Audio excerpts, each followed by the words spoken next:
আসসালামু আলাইকুম। আ বাংলাদেশ কারিগরি শিক্ষা বোর্ড ঢাকা এসএসসি ভোকেশনাল দাখিল পরীক্ষা ২০২৬ এর কৃষি শিক্ষার নমুনা প্রশ্ন নিয়ে আমরা হাজির হয়েছি আপনাদের সামনে। আমি জান্নাত আরা বেগম, ইয়াসিন টেকে একাডেমিক প্রেজেন্ট। আপনারা দেখতে পাচ্ছেন এখানে নমুনা প্রশ্নটির বিষয় কোড দেওয়া আছে। সময় ৩ ঘন্টা, পূর্ণমান ৩৫। এখানে ক বিভাগে আছে কৃষি প্রযুক্তি ও কৃষি উপকরণ। এখান থেকে আপনারা ৩ টি প্রশ্নের উত্তর দিবেন। মান দেয়া আছে। যেমন ১ নাম্বারে আছে মনি সাহেব অবসরপ্রাপ্ত চাকরিজীবী। এবার বোরো ধানের বীজ সংরক্ষণের সময় প্রচুর বৃষ্টি হওয়ায় তার বীজ পুরোপুরি না শুকানোর কারণে অঙ্কুরোদ্গম হয়নি। তিনি বুঝতে পারলেন এক্ষেত্রে বীজের আর্দ্রতা একটি গুরুত্বপূর্ণ বিষয়। এখানে ক নাম্বারে আছে ধান বীজের কাঙ্ক্ষিত আর্দ্রতা কত? খতে আছে বীজের আর্দ্রতা নির্ণয়ে সূত্রটি লিখে ব্যাখ্যা করো। গতে আছে মনির সাহেবের বীজ সংরক্ষণের ভুলগুলো উল্লেখ করো। আবার ঘতে আছে পালু বীজের বীজ ফসল উক্তিটি বীজ সংরক্ষণের আলোকে বিশ্লেষণ করো। দেখো এগুলার মানও দেয়া আছে। তারপর ২ নম্বরে আছে বেকার যুবক হাসান একটি আধুনিক কিউবেটর কিনে মুরগির ডিম ফুটানোর ব্যবসা শুরু করেন। কিন্তু ১ম বেচে তিনি দেখেন অনেক ডিম ফোটেনি এবং যেগুলো ফুটেছে তার অনেকগুলো দুর্বল। উপজেলা প্রাণী সম্পদ কর্মকর্তা তাকে তাপমাত্রা ও আর্দ্রতা নিয়ন্ত্রণের সঠিক নিয়ম বুঝিয়ে দেন। এখানে কতে প্রশ্ন রয়েছে ইউনিকিউবেটর কি? খতে রয়েছে ডিম ফুটানোর জন্য ইউনিকিউবেটরে হিউ হিউমিডিফায়ারের কাজ কি? গতে আছে হাসানের বেটরে ডিম না ফুটার কারণগুলো ব্যাখ্যা করো। গতে রয়েছে আধুনিক খামার ব্যবস্থাপনায় হ্যাচারি বা ইউনিকিউবেটরের অর্থনৈতিক গুরুত্ব মূল্যায়ন করো। এখানে মানগুলো দেয়া আছে। ৩ নম্বরে রয়েছে রফিক তার পুকুরে বাণিজ্যিক ভিত্তিতে পাঙ্গাস মাছ চাষ করেন। তিনি বাজার থেকে কেনা ফিড ব্যবহার করেন। ৬ মাস পর তিনি হিসাব করে দেখলেন তার মাছের গড় ওজন ৫০০ গ্রাম বেড়েছে এবং এর জন্য মাছ প্রতি কেজি খাবার খরচ হয়েছে। এখানে ক নাম্বারে রয়েছে সম্পূরক খাদ্য কি? খ নাম্বারে রয়েছে মাছের খাদ্যে প্রোটিনের প্রয়োজনীয়তা লেখো। ঘ নাম্বারে রয়েছে উদ্দীপকের তথ্যের ভিত্তিতে রফিকের মাছের এফসিআর ফুড কনভার্সন রেটিও নির্ণয় করো। ঘতে রয়েছে মাছ চাষে লাভবান হতে হলে সিআর এর মানে কখনো কমানো কেন জরুরি বিশ্লেষণ করো। আর আপনাদেরকে একটা কথা বলে দিচ্ছি যে ই ইতিমধ্যে গ বিগত বছরে আমরা আমাদের পলিটেকনিকের ভর্তি পরীক্ষার কোর্স কোর্স চালু করে সফলভাবে সম্পূর্ণ করেছি ইনশাআল্লাহ। আ আ আলহামদুলিল্লাহ আমরা সেটা সফলভাবে সম্পূর্ণ করেছি। আমরা সেটা অফলাইনে আমরা সম্পূর্ণ করেছি। বর্তমানে আমরা অনলাইনে ভর্তি পরীক্ষার কোর্স চালু করতে যাচ্ছি। আশা করি আপনারা আমাদের পাশে থাকবেন। আপনারা পাশে থাকবেন। আপনারা আমাদের আ বা লাইক দিবেন, ফলো করবেন, আ সাবস্ক্রাইব করবেন ইনশাআল্লাহ। আপনারা আমাদের পাশে থাকলে আমরা অনলাইনেও সফলতা লাভ করতে পারবো ইনশাআল্লাহ। আচ্ছা আমরা আমাদের প্রশ্নে ফিরে যাই। দেখেন এখানে কি রয়েছে? এখানে রয়েছে ব্যয়িত হয় বিদায় না সরি কি রয়েছে? এখানে ৪ নাম্বারে রয়েছে কামাল হোসেন তার হাঁস-মুরগির খামারের জন্য নিজেই সুষম খাদ্য তৈরি করে থাকেন।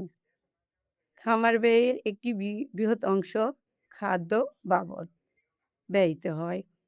বিদায় সে তার খামারের সার্বিক এজন্য দেখেন আমরা সংক্ষিপ্ত করে দিচ্ছি ৪ নাম্বারে আপনাদের জন্য আমরা রেখেছি। এই যে একটা অনুচ্ছেদ সেটা তো বুঝতেই পারছেন। ক তে আছে সুষম খাদ্য কাকে বলে?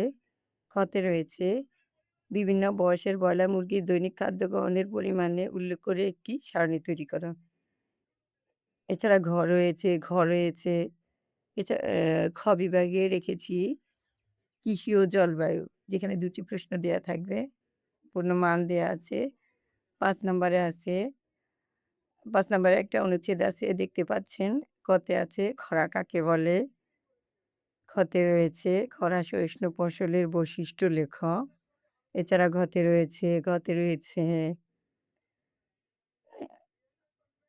৬ নম্বরে রয়েছে সাতক্ষীরা জেলার কৃষি একটা অনুচ্ছেদ। তারপরে ক তে রয়েছে মাটির লবণাক্ততা কি? খ তে রয়েছে লবণাক্ততা সহিষ্ণু ফসলের ২ টি বৈশিষ্ট্য লেখ। গ তে আছে ঘ তে আছে দেখতে পাচ্ছেন। আ তারপর ৭ নম্বরে একটা অনুচ্ছেদ আছে। দেখতে পাচ্ছেন আপনারা। ক তে আছে খরার প্রকারভেদ লেখ। খ তে রয়েছে বাংলাদেশ খরাপ্রবণ অঞ্চলগুলো সম্পর্কে লেখ। এরপর ঘ তে রয়েছে আ ক বিভাগ রয়েছে কৃষিজ উৎপাদন। এখানে ৩ টি প্রশ্ন দেয়া থাকবে।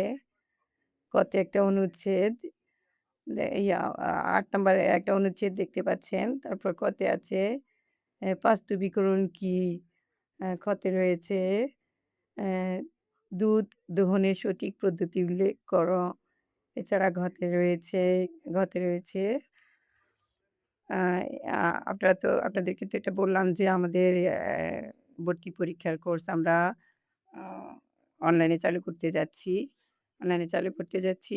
এখানে অভিজ্ঞ শিক্ষক দ্বারা পলিটেকনিক্যাল অভিজ্ঞ শিক্ষক দ্বারা কোর্সটি পরিচালনা করা হবে।